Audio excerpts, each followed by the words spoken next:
Oggaan dhibba booda seenaa saba Oromoo keessatti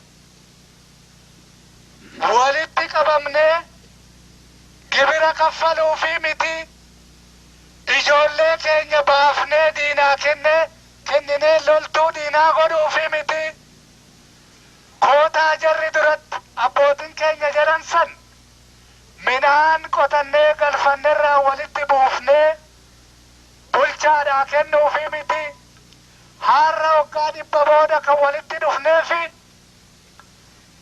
oggaa dhibba booda lafa abbaa Oromoo kan bade seenaa Oromoo kan bade eenyummaa Oromoo kan bade aadaasaa kan bade uumaaf duudhaasaa kan bade akkamitti yaadeeffannu jennee walitti dhufne har'a. Kan walitti nu qabe diinaa miti gabbaraafi miti kan walitti qabamne har'a akka bara darbee akka bara waggaa dhibbaa turjumaanaan hin haasofnu afaan keenyaan wal fuuldura dhaabbanne ergaa walitti dabarfannaa jechuudha. Kun egaa yaa saba Oromoo dhiiga ijoollee keessaniitiin abbootiin keenya isaan duraa itti hidhamanii itti du'anii nummoo itti dabarree wallaansoo isaanii kana dhaallee itti fufnee asiin geenye walumatti qabamnee dubbachuu kana baga gammannee yaa Machaaf Tuulama jenna. Dubbii isiniifan gabaabsaa jaarsi keenya kan duratti eebba kennan jaarsoliin keenya hundi isaanii sabni Oromoo kuni har'a akka waan biyya isaa argateetti akka waan bilisoomeetti akka waan bulchaa mataa ofii qabaatutti dhiyeessanii turani. Kuni dhugaa miti. Sabni Oromoo har'a biyya isaa deeffachuudha, uumaa isaa deeffachuudha, eenyummaa isaa deeffachuudha, seenaa isaa deeffachuudha wallaansoo godhaa jira, du'aa jira, ajjeesaa jira malee biyya isaa dhuunfatee Oromiyaa harka isaa hin galfanne. Kana beekutu isinirra jira. Kanaaf jaarsoliin Machaaf Tuulamaa har'a gorsaan beekumsa keessaniin ijoollee keessan kan kanaan dura loltuu diinaatti ramaddanii akka kootaa akka midhaanii safartanii diinaa lolchiiftan san har'a biyya abbaa Oromoo deeffachuudha, uumaaf duudhaa Oromoo deebisuudha, abbaa biyya keessanii abbaa mirga keessanii ta'uudha. Ijoolleen keessan qawwee Oromoo yaa baattu, qawwee Oromoo yaa qabattu. Kana isinii dabarsuu barbaanna har'a. Ijoolleen Machaaf Tuulamaa ijoolleen Oromiyaa kan kutaa 11 har'a Eertiraa dhaqxee du'uun ishiirra hin jiru, Tigraay dhaqxee du'uun ishiirra hin jiru.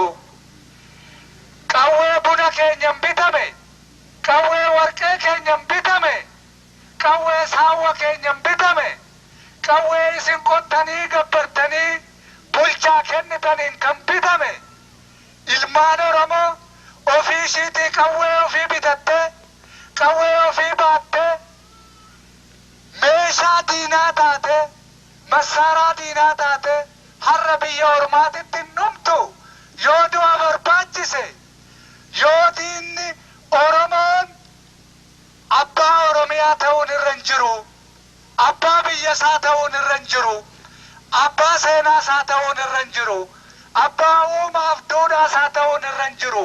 Har'a silmi Oromoo garboomee gola rafee faandoo harree keessa rafee gabbartuu ta'ee saawwa isaa odoon elmatin ormi elmee fi ormi dhugee inni zayita bitatee dhadhaa diinatti gurguree jiraachutu irra jira warri jedhan yoo jiraatani qawween warqee Oromootiin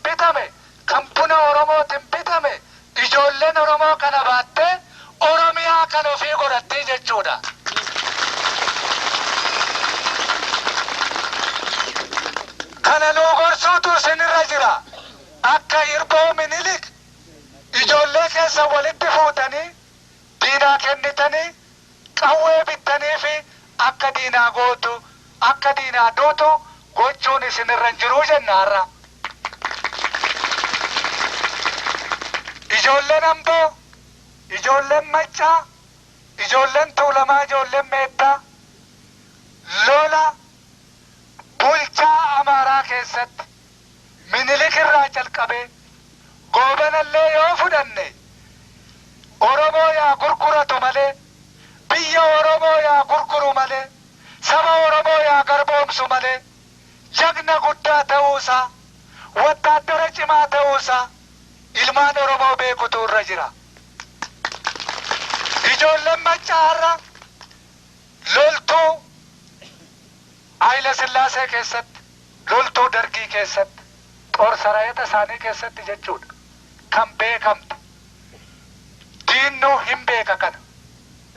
Garuu ijoolleen Amboo, ijoolleen Maccaa, ijoolleen Jalduu, ijoolleen Meettaa har'a loltuu diinaa keessatti qaxaramanii warra biraatii du'uu odoo hin ta'in mirga Oromooti, Oromiyaadha, lafa abbaa Oromooti.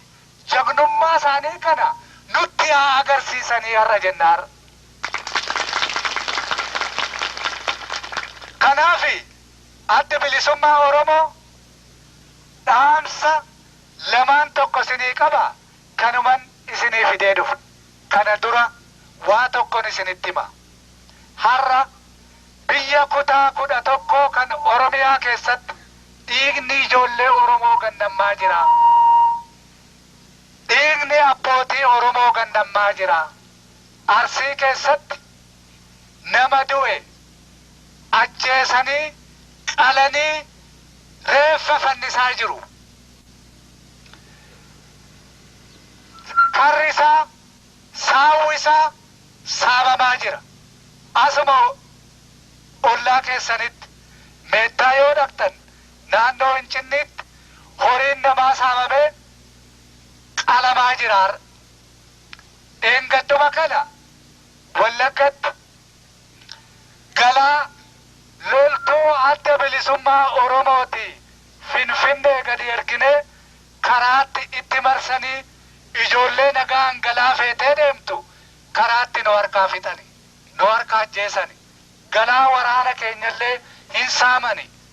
Har'a Tigraay nagaa qaba, Gondar nagaa qaba, Goojjam nagaa qaba. Biyyi Sameen Shawaa jedhamu kun nagaa qaba. Biyyi kanaa olii nagaa qaba. Biyyi nagaa hin qabne hoo jiraate biyya Oromooti, biyya Walaayitaati, biyya Kambaataati, biyya Sidaamaati. Biyyi kun nagaa hin qabu. Sidaamaa yoo jennu isa dur beeknu miti. Warri gurrooleen sanyii keenya kan Sidaamoo jiran Sidaamaa warra jedhamee waamaman isinii hima. Amaara miti. Kuni biyya sanitti maaliif nageenyi dhaabbate? Biyya Oromootti maaliif qawween dhukaa yoo jenne? Diinni saba Oromoo diinagdee isaati.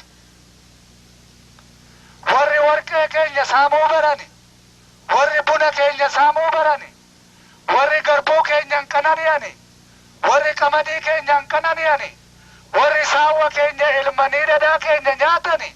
Har'allee nagaan sabni Oromoo kuni biyya itti dhalate, biyya abbaa isaati, biyya akaakayyoo abaabayyoo isaati, rabbitu kenneefi malkaa isaati, tulluu isaati. Sabni kun biyya isaa nagaan jiraachuudha. Mirga qabaanuun hin jedhan har'allee. Qawwee baatanii biyya keessa deemanii nutti dhukaasu.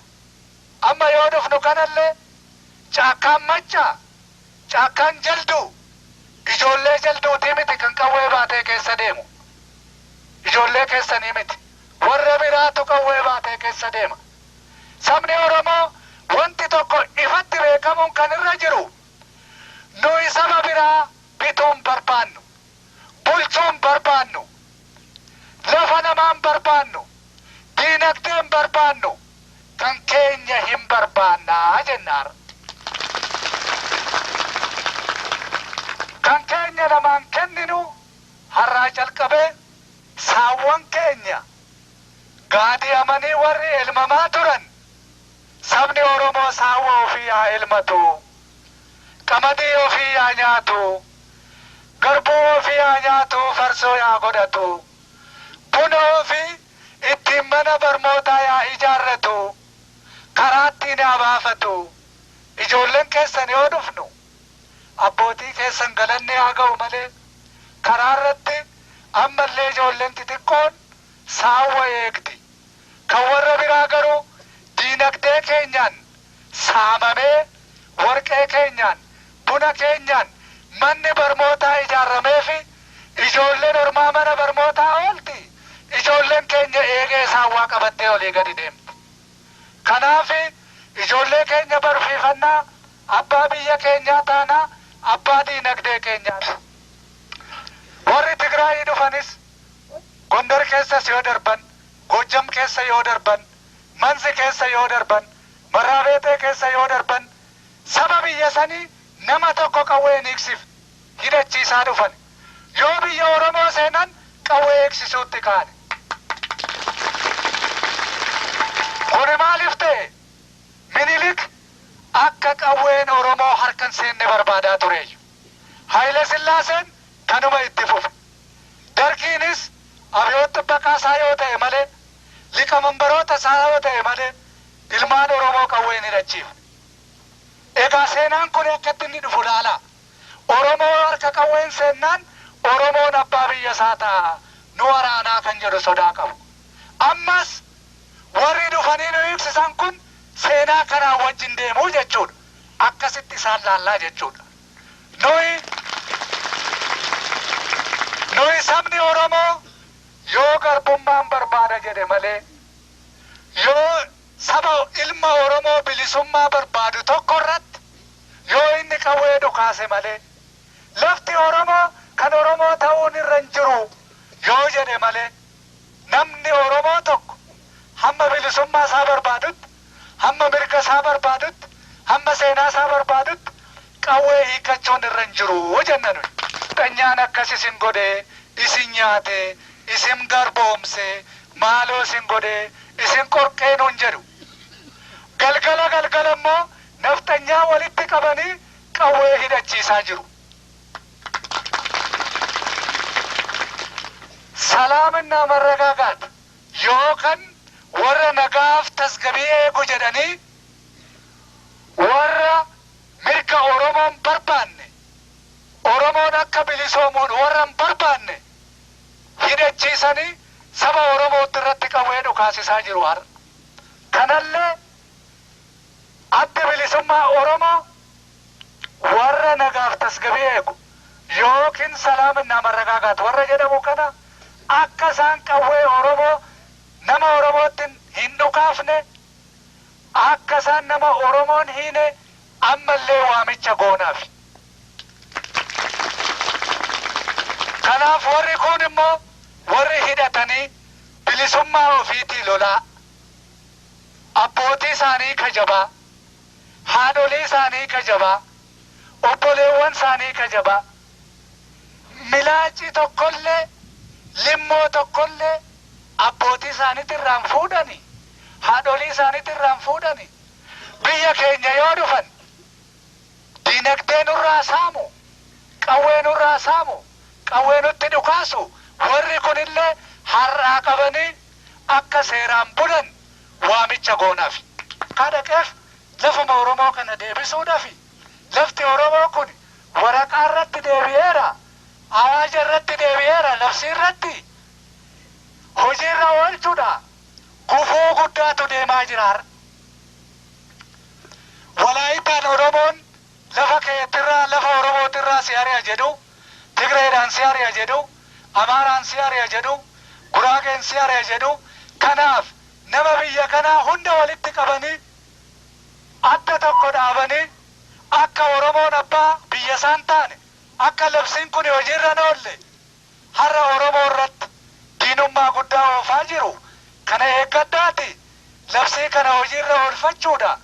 Ijoolleen keessan dargaggoon kan dur Minilikii du'aa turte, kan Haayile Sillaasee du'aa turte, kan Dargii du'aa turte har'a Oromoo fi Oromiyaadhaa yaaduutu jenna dhaamsi adda bilisummaa Oromoo. Dhaamsi adda bilisummaa Oromoo tokko kana.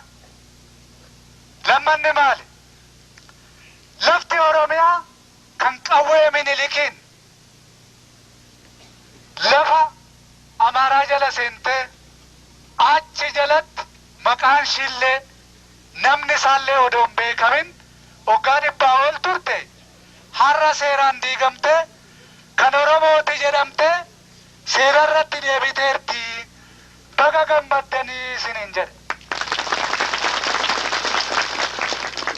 Ergaan isinii fide kanuma addi bilisummaa Oromoo hojii isaa fixateera. Hojiin isaa kuni maali?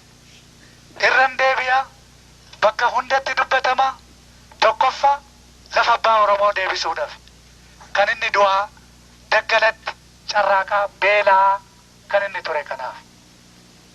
Abbootiin keessan warreen akka Koloneel Alamuu, kan akka Jeneraal Taaddasee Birruu, kan akka Hayilamaariyaam Gammadaa, jaarsoliin keenya kan durii kanaaf du'anii kanaaf hidhamani. Dhiigni Maammoo Mazammil kanaaf ganname, kanaaf fannifame.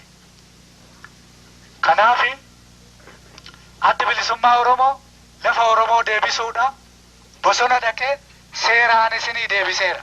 Tokko kana. Lammaffaan seenaa keessan deebisuudhaaf. Sadaffaan aadaa keessan deebisuudhaaf. Afraffaan eenyummaa keessan. Jaarsi keenya tokko duratti yoo waajjira kanatti alaabaa fannifannu maqaallee nu geeddaranii. Tolasaan jibbamee, Badhaasaan jibbamee, Malkaan jibbamee, Ilaalli jibbamee, Kallachi jibbamee, Caaltuun jibbamtee, Meeti jibbamtee, Dureetti jibbamtee, Sandaafeen jibbamtee, Almaazii fi Sannaayitti taate. Akkasitti geeddarame. Akkasitti geeddarame. Eenyummaan Oromoo hin bade. Eenyummaan jennu suni kana gaa. Eenyummaan jennu suni kana. Har'aa ka'ee ijoolleen keessan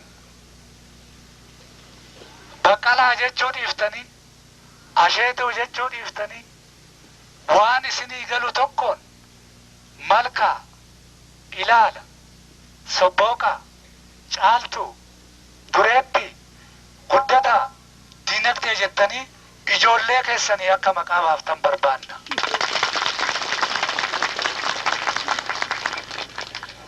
Yaada tokkoon, karaa tokkoon, fedha tokkoon akka kaatan isin gaafanna. Waa'ee filannooti gaa yoo danda'ame yoo diinni waraana nu banuu baate filannoon kun ishii mirchaa jettan kana arba sanii miti, arba Mangistuu Hayilamaariyaam sanii miti. Kan jaldu bitu, kan jaldu bulchu ilma jalduuti jenna nuyi. Nama isin filattan jenna nuyi. Mootummaa Oromoo isin bituudhaafii miti, isin bulchuudhaafii miti. Isin abbaa biyyaa gochuu, abbaa mirgaa gochuu, abbaa seenaa gochuudhaaf. Kanaas nama jaalattan ofiif filattuu jechuudha. Filannoon dhiyoo kanatti hin deema. Filannoon kun yoo deemu nama afaan Oromoo dubbatu odoo hin ta'in nama Oromoo ta'e filattuu jechuudha. Warri afaan Oromoo dubbatan warri gaa durumaa calqabee ergamtuu diinaa warri ta'an guutaniiru. Egaa kana nama Oromoo ta'e tokkoo fi nama afaan Oromoo dubbatu tokko gargar baaftanii filattanii ijoolluma keessan keessaa nama waradaa bulchu, nama awraajjaa bulchu, nama kiflaagar bulchu, nama hojii adda addaa isinii hojjetu kana hunda hin qopheeffattu jechuudha. Barmoota asitti bartan kanallee gara fuuldura afaan keessaniin qubee keessaniin bartuu jechuudha. Kana gaa eenyummaa abbaa Oromoo deebisuun. Kanaafi egaa namni dheeraan dubbii dheeressaa asumattan isinii gabaabsaa yaa saba Oromoo waggaa 100 rafteertaa sigaa garagaligaa kai Oromiyaa abbaa Oromoo ta'e isin jenna. Oromiyaan wallaansoo Oromootiin hin dhugoomti, hojiirra oolti. Oromoon saba adda addaa wajjin walqixxummaa fi bilisummaadhaan obboleemmuudhaan wajjin jiraata. Injifannoon yookiin mooyin kan saba Oromooti. Fayyaa ta'a.